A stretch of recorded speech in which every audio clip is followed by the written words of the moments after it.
कुछ ही देर में रात्रि भोज की तस्वीरें आनी शुरू हो जाएंगी। प्रधानमंत्री नरेंद्र मोदी वहां मौजूद हैं। राष्ट्रपति द्रौपदी मुर्मू, जिनकी तरफ से न्योता गया था तमाम राष्ट्राध्यक्षों को, केंद्रीय मंत्रियों को, मुख्यमंत्रियों को, राष्ट्रपति द्रौपदी मुर्मू उन सबका स्वागत करने के लिए भारत मंडपम पहुंच चुकी हैं।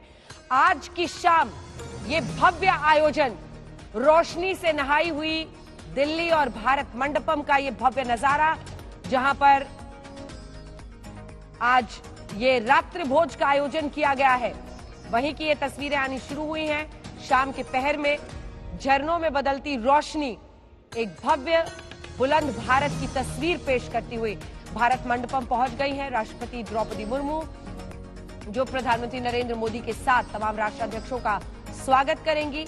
एक एक कर तमाम नेता वहां पर पहुंचेंगे और उसके बाद रात्रि भोज का हम आपको मेन्यू कार्ड भी दिखा रहे थे। इस बार खास बात यह है कि शुद्ध शाकाहारी भोजन वहां पर आयोजित किया गया है और उसमें भी हर व्यंजन के साथ कैलोरी भी बताई गई है कि क्या होगा। G20 नेताओं के सम्मान में भोज का ये आयोजन है और भारत मंडपम शाम में रंगारंग रोशनी से नहाया हुआ। आपको बता दें, आज के लिए भारत का दिन बहुत बड़ा है। जितना भव्य ये मंडपम आज दिख रहा है, विश्व मंथन में विजेता बनकर हम निकले हैं, क्योंकि G20 समिट में जो न्यू दिल्ली डिक्लेरेशन सामने आया है, उसमें तमाम मुद्दों पर हमने जो सहमति हासिल की है, न्यूक्लियर पावर के इस्तेमाल को लेकर, आतंकवाद के खिलाफ तटस्थता को लेकर, रूस यूक्रेन की जंग पर, ऐसे किसी भी कॉन्फ्लिक्ट की स्थिति में, टकराव की स्थिति में युद्ध की नौबत ना आने को लेकर, बायोफ्यूल्स को प्रमोट करने पर, स्वच्छ ऊर्जा की तरफ पूरे विश्व को ले जाने पर हमने जो अलग अलग कदम उठाए हैं और जो इस डिक्लेरेशन में लिखा हुआ है, उसी के साथ। और देखिए, ये रूस यूक्रेन की जंग को लेकर तो माथापच्ची कब से चल रही है। इसके पहले कई समिट इसके शिकार हुए हैं, क्योंकि देश आपस में बढ़ जाते हैं, जॉइंट डिक्लेरेशन हो नहीं पाता है। लेकिन न्यू दिल्ली डिक्लेरेशन में हर मुद्दे पर चर्चा की गई है और सब पर बातचीत हुई है।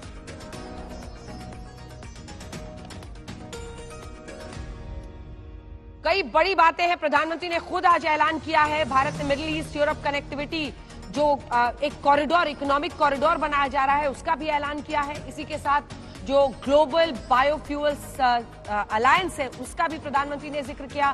प्रधानमंत्री ने इस बात की भी जमकर प्रशंसा की है कि किस तरह से हमने एक डिक्लेरेशन, एक जॉइंट डिक्लेरेशन सामने रखने में सफलता हासिल की है। श्वेता हमारी सहयोगी भी भारत मंडपम से हमारे साथ जुड़ रही है। श्वेता, अब वो घड़ी करीब है, रंगारंग रोशनी में नहाया हुआ ये पूरा नजारा भारत मंडपम का। अब शाम की बेला में सब थोड़ा सा ब्रेक लेकर फ्रेश होकर पहुंचने वाले हैं रात्रि भोज के लिए। तमाम केंद्रीय मंत्री और मुख्यमंत्री भी आएंगे, जिसको लेकर अलग बातें हैं। लेकिन आज G20 के राष्ट्राध्यक्ष एक सफल लीडरशिप समिट के बाद रात्रि भोज के लिए पहुंचने वाले हैं। देखिए ना अंजना, चाहे आप मेजबानी कर रहे हो या नहीं कर रहे हो, लेकिन हर कोई जो इस तरह के समिट का हिस्सा होगा, हर सकारात्मक देश, हर देश नहीं, हर सकारात्मक देश, वो चाहेगा उसका कोई निष्कर्ष निकले, एक एक्शनेबल उसमें से कुछ ऐसा निकल कर आए, जिसकी चर्चा हम शुरुआत से ही कर रहे थे। बहुत सारे लोग ऐसी इस पसोपेश में थे कि क्या कुछ निकलेगा या नहीं, या फिर उस निकलने को सफलता देखना चाहिए या नहीं, क्योंकि जरूरी नहीं है कि ऐसा हो ही। लेकिन उन सारी चीजों के बीच एक दिन पहले ही अगर प्रधानमंत्री की तरफ से पहले ये जानकारी दी जाती है और उसके बाद आकर यहाँ पर विदेश मंत्री, वित्त मंत्री, आप तो यहीं पर थी उस समय जब ये सारी चीजें वो बैठकर हम सबके सामने बता रहे थे कि किस तरीके से ये संभव हुआ है, मुझे लगता है एक बड़ी कामयाबी और पूरी दुनिया इस समय देख रही होगी भारत की तरफ। उस बीच जो भारत मंडपम की तस्वीर है वो तो अलौकिक नजर आ रही है इस समय। राष्ट्रपति मुर्मू पहले पहुंची, उनके जो राष्ट्रपति अंगरक्षक हैं उनके साथ पैदल चलते हुए वो उस जगह पर पहुंची जहां प्रधानमंत्री खड़े थे और जहां पर वो रिसीव करेंगे अपने मेहमानों को। और अंजना, एक और चीज दिलचस्प है वो ये कि अभी तक जो हम कोणार्क मंदिर का के सूर्य रथ का पहिया पीछे इंगित देख रहे थे, इस बार तस्वीर कुछ बदली है, लेकिन कुछ तो ऐसा है जिसके जरिए भारत की विरासत, चूंकि वो बहुत देर तक उस झलक को नहीं दिखाया गया, इसीलिए ये अभी समझना होगा कि भारत की किस ऐतिहासिक सांस्कृतिक विरासत का हिस्सा की वो तस्वीर उनके पीछे है। लेकिन लगातार यहाँ से जो मंडपम दिख भी रहा है, वहां पर रंग एक एक करके बिल्कुल जो फाउंटेन है वो म्यूजिकल फाउंटेन चल रहे हैं, यहाँ पर वो धुन के साथ थिरक रहे हैं, जैसे पानी की वो जो धारा निकल कर आती है, रंग बदल रहे हैं। बिल्कुल एक अलग सी दुनिया दिल्ली के बीचों बीच नजर आ रही है इस समय। अंजना, बिल्कुल। और देखिए, हमेशा कहते हैं कि भोजन का स्वाद कुछ अलग ही आता है जब आपका पूरा दिन सफल रहा हो, और वो सफलता आज भारत ने ही नहीं, इन तमाम मुल्कों ने हासिल की है। मैं तो ये मानती हूँ कि सबका योगदान रहा है, और बहुत सारा, मतलब अंग्रेजी में 2 शब्द है ना, कि बहुत सारा स्पेक्युलेशन, स्केप्टिसिज्म, मतलब बहुत सारा संदेह भी, अटकलें भी लगाई गई, लेकिन उन तमाम आशंकाओं के बीच न्यूक्लियर पावर के इस्तेमाल, आतंकवाद को बढ़ावा देने वाले मुल्क जो गुड टेररिज्म, बैड टेररिज्म के संदेह फैलाकर आतंकवाद को शह देते हैं, उन सबको सख्त संदेश। इसी के साथ अगर आप देखिए तो भारत ने किस तरह से स्वच्छ ऊर्जा, बायोफ्यूल्स को प्रमोट किया है। हमेशा कहा जाता है विकासशील देश है, ये अपनी परेशानियों से नहीं जूझ पाते हैं, वो क्या स्वच्छ ऊर्जा की बात करेंगे, लेकिन भारत ने उसमें एक नई लकीर खींची है इस तरह का इनिशिएटिव लेकर। कैसे यूक्रेन की जंग को लेकर तमाम जानकारियां दी गई हैं, उसमें रूस का नाम सीधा नहीं लिया गया है, लेकिन यूक्रेन के मद्देनजर बहुत सारी बातें की गई हैं कि कॉन्फ्लिक्ट रेजोल्यूशन कीजिए, आप टकराव की स्थिति के लिए कूटनीति से रास्ता खोजिए, शांतिपूर्ण रास्ता खोजिए, बल प्रयोग नहीं हो। आज का युग युद्ध का युग नहीं है। इसी के साथ middle east European economic corridor का ऐलान किया गया है। बहुत सारी ऐसी बातें। हमारे साथ कई खास मेहमान भी जुड़ रहे हैं। हमारे साथ रुविंदर सचदेव जी यहाँ पर जुड़े हुए हैं, हमारे साथ लेफ्टिनेंट जनरल राज शुक्ला जी जुड़े हुए हैं, मेजर जनरल संजय मेस्टन साहब हमारे साथ जुड़ गए हैं, Ashok Sajjanhar ji former ambassador of India to Kazakhstan, Sweden, Latvia हमारे साथ जुड़े हुए हैं। इन सब से भी चर्चा करेंगे, लेकिन भव्य नजारा हम दिखा रहे हैं और अब इंतजार है मेहमानों का। देखते हैं कितनी देर में एक एक करके सभी वहां पर आना शुरू करेंगे, और उसके बाद से जैसा हम लोग पहले मेन्यू की भी खूब बात कर रहे थे, लेकिन आज का दिन और ये प्रीति भोज जो है, इसका स्वाद कुछ और ही आएगा, क्योंकि एक जॉइंट डिक्लेरेशन हो पाया है। और इस जॉइंट डिक्लेरेशन, ये कहते हैं ना श्वेता कि कई बार अगर आपको शांतिपूर्ण रेजोल्यूशन और सहमति की तरफ भी बढ़ना पड़ता है, तो उसके लिए एक अग्रेसिव स्टैंड लेने की जरूरत है, कॉन्फिडेंट स्टैंड लेने की जरूरत है, आत्मविश्वास से लबरेज। भारत उस भूमिका में सशक्त नजर आया आज। वाकई सोचिए ना, पिछली बार तक केवल एक शब्द को लेकर ऐसी लड़ाई छिड़ गई थी कि कोई एक बीच का रास्ता नहीं निकल पाया। वैसे में जब अमिताभ कांत यहाँ पर नाम लेकर उन डिप्लोमैट्स को, उन यंगस्टर्स को, एक तरह से युवा अफसरों का नाम लेते हैं यहाँ पर, तो वाकई समझ में आता है किस तरीके से दिन रात एक कर दिया होगा उस पूरी टीम ने इस चीज को जो आज हम सामने देख रहे हैं अपने, उसे सफल बनाने में।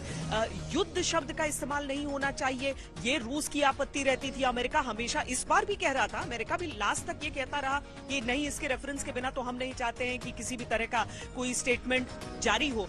लेकिन देखिए, अब हर पक्ष अपने अपने हिसाब से संतुष्ट है, किसी को कुछ और चाहिए होगा, किसी को थोड़ा ज्यादा चाहिए होगा, लेकिन आखिरकार अगर एक ऐसा स्टेटमेंट जारी कर दिया जाता है, एक डिक्लेरेशन जारी कर दिया जाता है जिस पर सब में सहमति हो जाती है, तो ये पूरी उस टीम की, और आप सही कह रही हैं कि केवल ये नहीं कि आपको किसी के सामने झुक कर ये करना है, बल्कि आपको वो तय करना है कि किस तरीके से आप हर पक्ष को अपने हिसाब से मोड़ लेंगे, और वो जो मोड़ना होगा उन पक्षों को, वो पूरी दुनिया के हित में एक तस्वीर रहेगी। अब देखिए अंजना, धीरे से अब जो तस्वीर हमारे सामने आ रही है प्रधानमंत्री नरेंद्र मोदी और राष्ट्रपति द्रौपदी मुर्मू की, और साथ में जो मेहमान हैं वो आना शुरू भी कर चुके हैं, पहुंचना शुरू कर चुके हैं।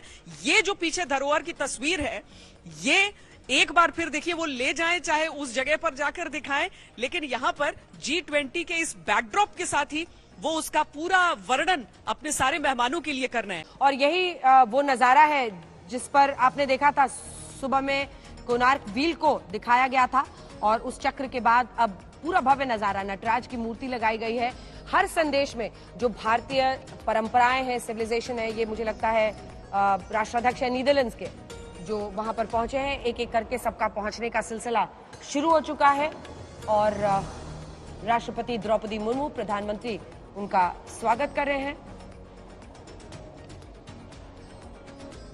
तो ये तस्वीरें आप सीधे भारत मंडपम की देख रहे हैं और पीछे जो भारतीय आर्किटेक्चर को एक तरह से दर्शाती हुई तस्वीर है, उसके बारे में प्रधानमंत्री नरेंद्र मोदी जानकारी दे रहे हैं हेड ऑफ नीदरलैंड्स को। और भारत मंडपम में अब एक बार फिर मुझे लगता है कि जो आमंत्रित देश हैं उनके आने का सिलसिला शुरू हो चुका है। राष्ट्रपति द्रौपदी मुर्मू, प्रधानमंत्री नरेंद्र मोदी सभी मेहमानों का स्वागत करते हुए, और ये देखिए पारंपरिक भारतीय लिबास में अगली मेहमान पहुंची है वहां पर, ये देखिए। और ये मुझे लगता है कि कश्मीरी एम्ब्रॉयडरी उस पर दिखाई दे रही है, अगली मेहमान जो वहां पर पहुंची है।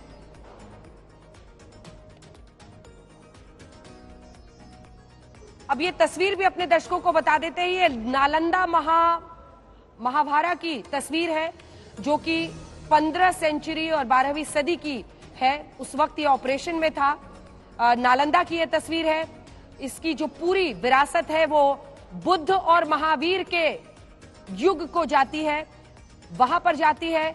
और इसी के साथ एंशिएंट जो भारत है उसके एडवांसमेंट्स को लेकर, हमारे विजडम को लेकर, जो हमारा विवेक है, भारत की विविधता, भारत की काबिलियत, भारत की आजादी की जो सोच है, कैसे हम सामूहिक प्रशासनिक व्यवस्था स्थापित करते हैं, इसी के साथ ज्ञान कैसे बांटते हैं, नालंदा तो उसकी सबसे बड़ी पहचान है।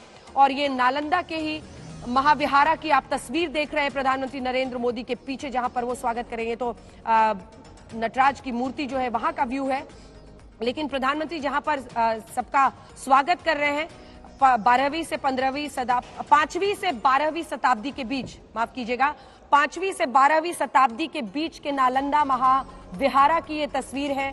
इसकी विरासत बुद्ध और महावीर के युग में जाती है और ये पहचान है भारत की उस सोच की जहां ज्ञान का सागर बहा।